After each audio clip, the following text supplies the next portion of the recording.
Bismillahirrahmanirrahim. Ananda soleh semuanya. Pada pertemuan kali ini kita masuk kepada bab 2, Muhammad SAW diangkat menjadi Rasul. Nah, Ananda, kita sudah tahu semuanya bahwasannya Muhammad SAW ini sangat dikenal dengan sifat amanah, jujur, dan pendapatnya yang sangat tepat. Nah, beliau tidak mengikuti kehidupan jahiliyah seperti minum khamar, tidak pernah sujud kepada patung, dan tidak pernah menyembah berhala yang lainnya. Nah, Ananda soleh semuanya, sebelum diutus menjadi Rasul, beliau ini Rasulullah SAW telah senang menyendiri, menjauh dari keramaian. Nah, dan bertadabbur di sebuah gua yang bernama adalah Gua Hira.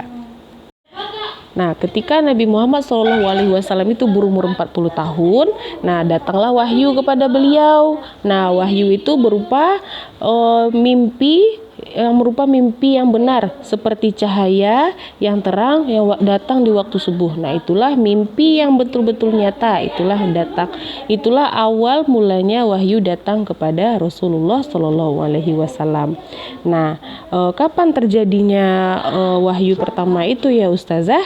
Nah, pada hari Senin bulan Ramadan, beliau dikejutkan dengan kedatangan Jibril, malaikat Jibril untuk pertama kalinya di Gua Hira. Nah, Jibril berkata kepada Nabi Muhammad, "Wahai Muhammad, bacalah." Nah, kemudian Nabi Muhammad menjawab, "Saya tidak bisa membaca."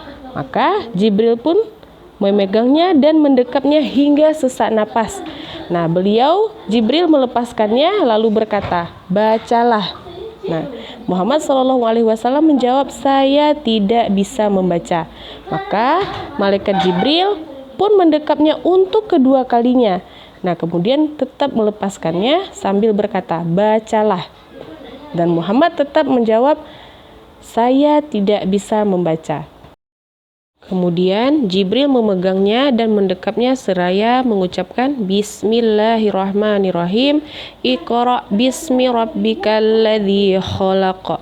Khalaqal insana min 'alaq." Bacalah dengan menyebut nama Tuhanmu yang menciptakan dan telah menciptakan manusia dari segumpal darah. Nah, karena peristiwa ini beliau segera pulang ke rumah dalam keadaan takut. Nah, sehingga beliau meminta istrinya Khadijah untuk menyelimutinya seraya berkata, selimuti aku." Nah, kemudian Khadijah ini pun menyelimutinya hingga hilanglah rasa takutnya Muhammad SAW. Kemudian Khadijah mengajak beliau untuk mendatangi sepupunya, yaitu Waraqah bin Naufal. Nah, waktu itu Waraqah ini adalah orang yang menganut agama Nasrani yang benar. Nah, Waraqah pun berkata, sesungguhnya yang datang itu adalah malaikat yang telah datang kepada Nabi Musa alaihissalam. Maka ayat inilah yang pertama kali turun, yaitu surat Al-Alaq ayat 1 dan 2 ini. Kemudian lama setelah itu wahyu terputus. Nah, itu membuat Nabi SAW menjadi sangat sedih. Kemudian turun lagi kepada beliau surat Al-Muddathir. Nah, maka Nabi pun memulai dakwahnya dan menyeru kepada manusia untuk bertauhid dan mengingatkan mereka akan bahaya syirik. Nah, Ananda solehah semuanya, orang yang pertama kali beriman dari kalangan wanita adalah Khadijah. Nah, dari kalangan pria adalah Abu Bakar As-Siddiq radhiyallahu an. Nah, dari kalangan anak-anak adalah Ali bin Abi Thalib radhiyallahu an.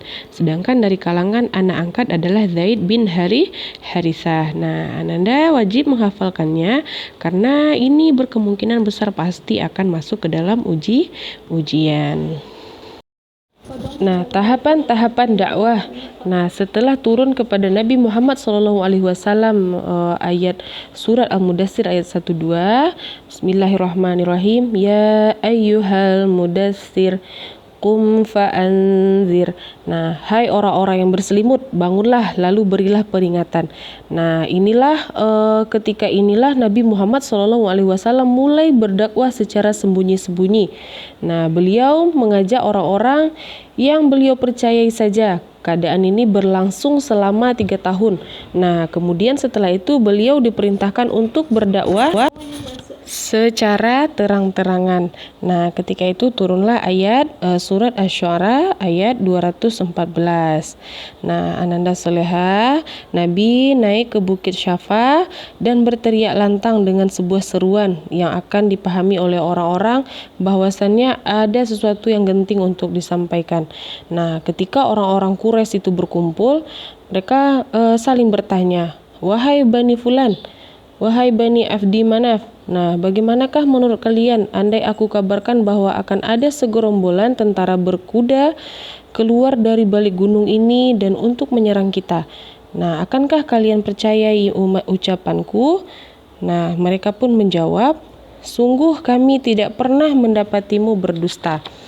Nah, Ananda, Nabi SAW berkata, "Maka sesungguhnya aku adalah seorang pemberi peringatan kepada kalian akan siksa yang pedih bagi orang-orang yang tidak mau beriman kepadaku."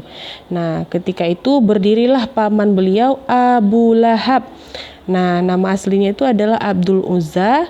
Nah, seraya menghampirinya dan berkata, "Celakalah engkau, hai Muhammad, hanya untuk inikah kau kumpulkan kami?" Nah, karena ucapannya itu maka turunlah firman Allah Subhanahu wa taala dalam surat Al-Masad ayat 1. Bismillahirrahmanirrahim. Tabbat yada abi lahabin wa tab. Nah, artinya binasalah kedua tangan Abu Lahab dan sesungguhnya dia akan binasa. Ketika hijrah ke Habasyah, Rasulullah SAW ini berdakwah secara terang-terangan. Nah, orang-orang musyrik itu menyakiti dan memusuhi beliau dengan berbagai cara. Nah, seperti menyebarkan tuduhan bohong atau tudingan-tudingan jahat. Nah, karena itu mereka mengatakan Nabi ini adalah tukang sihir, orang gila, atau dukun. Nah, begitu juga ketika mereka mencela Al-Quranul Karim.